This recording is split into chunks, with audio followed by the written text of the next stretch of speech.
Assalamualaikum, buenas dias, happy Isabela. Mula sa City Information Office, ako si Kit Galos, maghahatid sa inyo ng recap sa ginanap na paglanog the 2023 State of the City Report. Inilatag ni Isabela City Mayor Siti Jalia Turabinataman ang mga programang tinutukan ng kanyang administrasyon sa kanyang ika-4 na State of the City Report.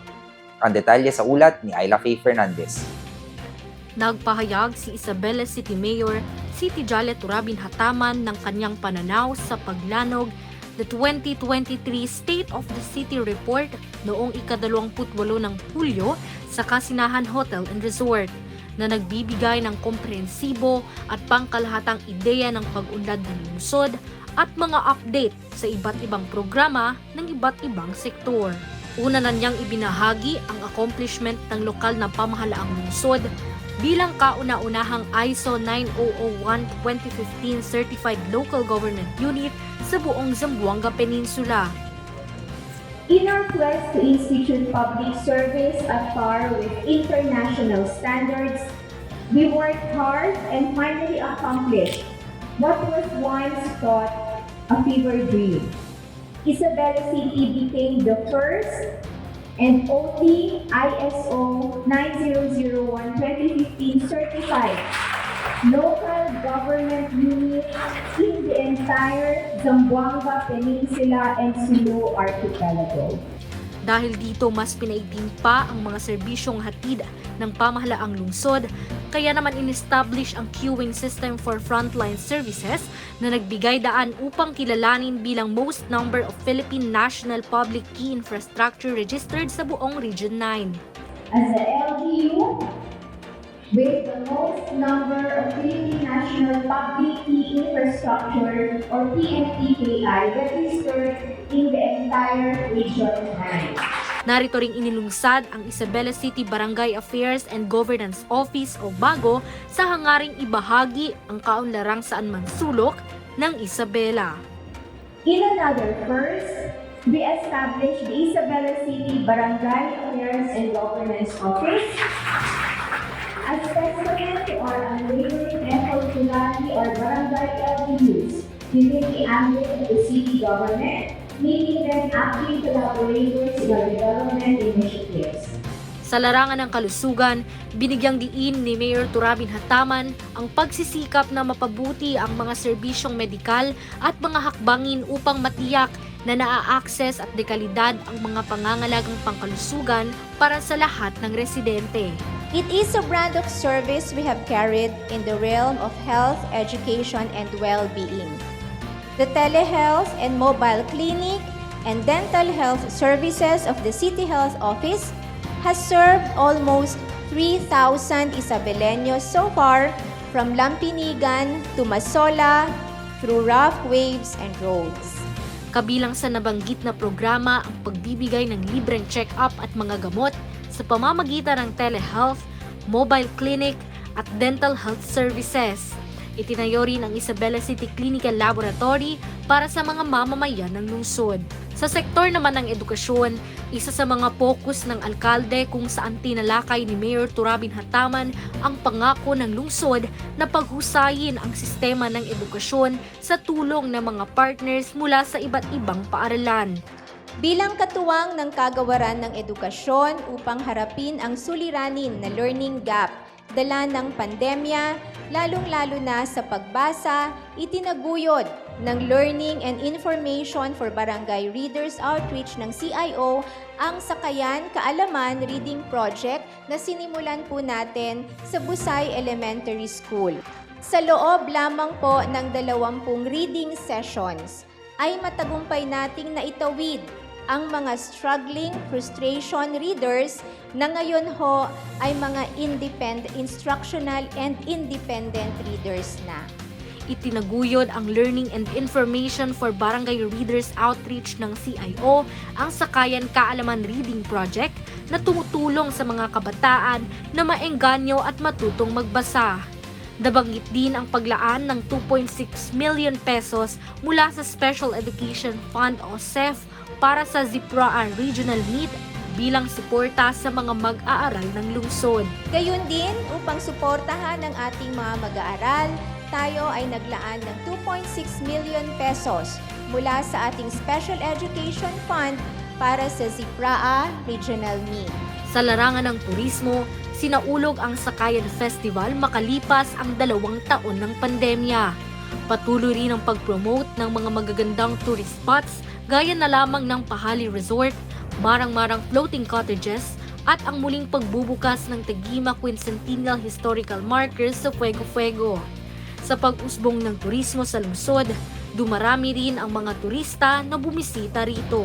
Binanggit din sa kanyang talumpati ang kahalagahang panseguridad ng lungsod, kaya naman mula 6 million, dinoble ang ngayong 13.7 million ang budget allocated upang suportahan ang security sector. With our proactive stance on matters of security, we have consistently earmarked material support to our law enforcement agencies, which culminated with Isabela City being named as the 2021 Best Performing LGU for its Peace and Order Council functionality.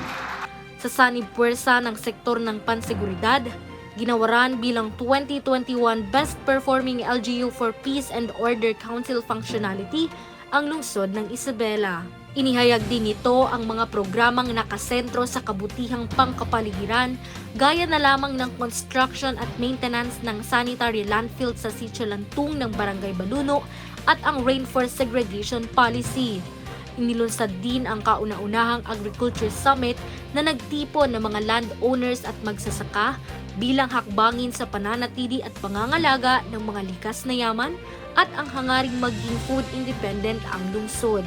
Sa mga susunod na buwan ay babalangkasin natin ang isang timpala para sa cleanest and greenest barangay upang lalong magayak ang lahat ng makaisa sa isang malinis at luntiang Isabela. Kanya ring inihayag ang pagdetalye ng mga programa at interbensyon na nakatuon sa pag-angat ng mga marginalized sector tulad na lamang ng Zero Interest Microfinance Livelihood Assistance at Skills Training. Naging sentro ang pagpapaunlad ng mga infrastruktura kung saan itinampok nito ang nagpapatuloy ng mga paparating na proyekto na naglalayong paghusayin ang network ng transportasyon, infrastruktura at mga pampublikong pasilidad. Mula sa 20% Development Fund ay ang mga sumusunod. Construction of 9-foot bridges amounting to 14,610,000, concreting of 8 roads, 51,088,000, construction of 7 covered courts, 24,965,000, at construction of 4 barangay halls, 8,385,000. Para lamang ho ito sa taong 2022. Sa pamamagitan ng 20% Development Fund at suporta galing sa Office of Basilan-Lone District Representative and Deputy Minority Leader Mujib Hataman at ang Department of Public Works and Highways, nakapagtayo ng mga covered courts, footbridges, mga daan at iba pang infrastruktura na makatutulong sa mga mamamayan ng Isabela. Sa ilalim pa rin nito ang nalalapit na pagtatapos ng Pasangan Commercial Center sa Isabela City Public Market Complex at ang ginagawang Isabela City Athletic Grandstand. Sa mga proyektong naisakatuparan ng Administrasyong Turabin Hataman, pinangaralan bilang Most Improved LGU in the Philippines Component Cities category in the 2022 Cities and Municipalities Competitive Index na nagbigay daan upang kilalanin ang Isabela City bilang second most improved LGU component city in Mindanao, most improved LGU component city in Zamboanga Peninsula at ang tanging component city sa buong Pilipinas na nakapasok sa top 10 ranking nationwide. Ang State of the City Report ay nagbibigay ng pagkakataon para kay Mayor Turabin Hataman na makipag-ugnayan sa mga Isabeleños, stakeholders at mga opisyal ng gobyerno sa pagpapaunlad ng transparency at accountability sa lokal na pamahalaan. Assalamualaikum, buenos dias, happy Isabela. Kasama ko po ngayon ang Vice Mayor ng lungsod ng Isabela, si Vice Mayor Jul Kifli Saliman. Vice, happy Isabela. Happy Isabela. Ayun. So Vice, sa tingin niyo ho ba na isa katuparan ng Administrasyong Turabin Hataman yung ipinangako niya po nung nakaraang SOCA po? Sa tingin ko po, naisakatuparan po niya yung mga sinabi niya. Kasi po, yung mga sinabi niya, talagang nasa batas po. Kaya po, Kung promise lang pag-uusapan, nalampasan.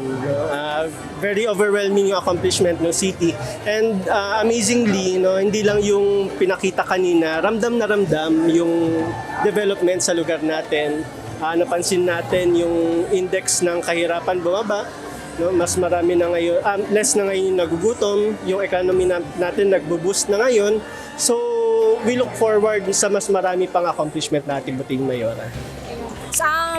How about po sa Sangguniang Panlungsod? Ano po yung mapapangako nyo po bilang Vice Mayor po para sa Isabeleños and sa buong lungsod na po ng Isabela? Sa ngayon naman, ang pangako lang naman natin ay patuloy tayong magtatrabaho. Sa ngayon, marami nakalinya na ordinansa, yung patungkol sa ating comprehensive anti-discrimination ordinance natin, yung ating PWD code para bigyan ng protection na ating persons with disabilities, solo parents ordinance natin, marami pang iba. Kasama ko po ngayon ang board member ng District 1 na si Amin Hataman. Board, happy Isabela. Happy Isabela, assalamualaikum. Ayun. So, ano po yung masasabi niyo sa SOCA po this year? Sa tingin niyo po ba natupad ng Administrasyong Hataman yung mga ipinangako niya nung nakaraang SOCA po? Of course, yung work ko bilang provincial board member, mas sa province talaga sa Kapitolyo. So, mas nakikita ko na lang from afar yung ganap sa city other than yung mga partnerships natin. Pero it was very nice seeing na nag-number 1 pala tayo in a lot of key areas. Not only sa Region 9, pero sa buong Pilipinas pala. Nag-number 1 yung Isabela City. So, very proud to see yung work ni Mayor and of course yung work nyo as part of her team, diba? So, yeah, it's great. So, sabi na ni Mayor, marami na tayong na-achieve pero marami pa tayong gustong i-achieve. So, sa tingin nyo, ano pa yung dapat i-improve sa 9-point priority agenda ni Mayor Turabin Hataman? Definitely, maganda na all-encompassing yung 9-point priority agenda, including yung sa nutrition, including sa different areas of development. Pero hindi porket nag-number 1 na yung Isabela sa mga iba-ibang key areas, pwede na mag-relax. Of course, anong karapatan ko naman na mag-dictate anong gagawin ni Mayor, pero I recommend talaga to take the momentum na nabibuild na ngayon at patuloy pa rin. Diba? Hindi ibig sabihin na nag-improve na in key areas, nag-improve na ang city at kilala na kahit papaano on the national level, ay pwede na maging kumpiyansa. Diba? So, I really hope na patuloy gagamitin, take advantage ba yung momentum ngayon ng city to further take leaps and bounds para mag-develop talaga. So, inshallah.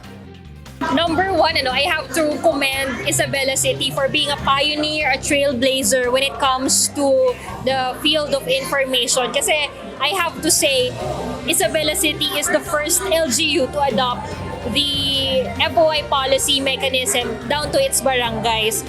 Yun na itself is a big thing to do, lalo na for a LGU like Isabela. And the leadership of Mayor Dada already says it na there has to be the will, there has to be the heart for service to the people, and then doon nagsisimula And we share the same sentiment with Mayor Dada na pag nandun yung passion, nandun yung dedication natin sa work, it all comes down to us doing good din sa ating pagtatrabaho, pagsaserbisyo. And what more could be done? I guess you've covered all I've covered all bases. I just wish na tuloy-tuloy, hindi mapatid, palakasin ang network ng mga information officers, give them proper training, which I think us in the PCO and FY Philippines can help and give a lending hand. Lalong-lalo na sa, we do kasi information training din for info officers in the executive branch. So that in itself, we can include na, parang maging whole of government approach na. Merong national, merong local in terms of data privacy, data classification, records management, this and that. So Mayor, sa tingin niyo ho ba nagawa pong maisakatuparan ng Administrasyong Turabin Hataman ang ipinangako niya nung nakaraang SOCA po? Gusto kong isipin na nagawa natin, pero ang lagi nating ine-emphasize, hindi lang ito kami sa LGU, kaya nga if you notice, yung SOCR natin ngayon, binigyan natin ng parangal yung mga naging partners natin. Kasi we really want the people of Isabela to know that whatever changes, reforms happen in the city, co-owned nating lahat yon dahil yun sa pagtutulungan ng bawat isa. Lagi naman nating sinasabi, ang challenge palagi, no, is paano ba mapakinabangan ng bawat pamilya, ng bawat mamamayan, yung nangyayaring maganda sa Isabela City. So, we're looking at filling the gaps, no, doon sa governance and services natin at yung talagang mismo sa household na development, doon sa mga indicators natin. Halimbawa, yung poverty incidence, halimbawa yung nutrition, halimbawa yung literacy and education, yung health, gusto natin maramdaman na talaga ng mga mamamayan natin. So yun yung pinapangarap natin for this year and the coming years. Ayla Faye Fernandez, Balitang Happy Isabela. Maraming salamat, Ayla Faye Fernandez. At yan ang recap sa ginanap na paglanog the 2023 State of the City Report ni Mayor City Jalia Turabin Hataman hatid sa inyo ng City Government of Isabela. At tabayanan na ni Papa ang Happy Isabelang balita sa susunod na linggo. Ito ang Balitang Kahanga-hanga, Balitang Tatak Happy Isabela, Balitang Happy Isabela.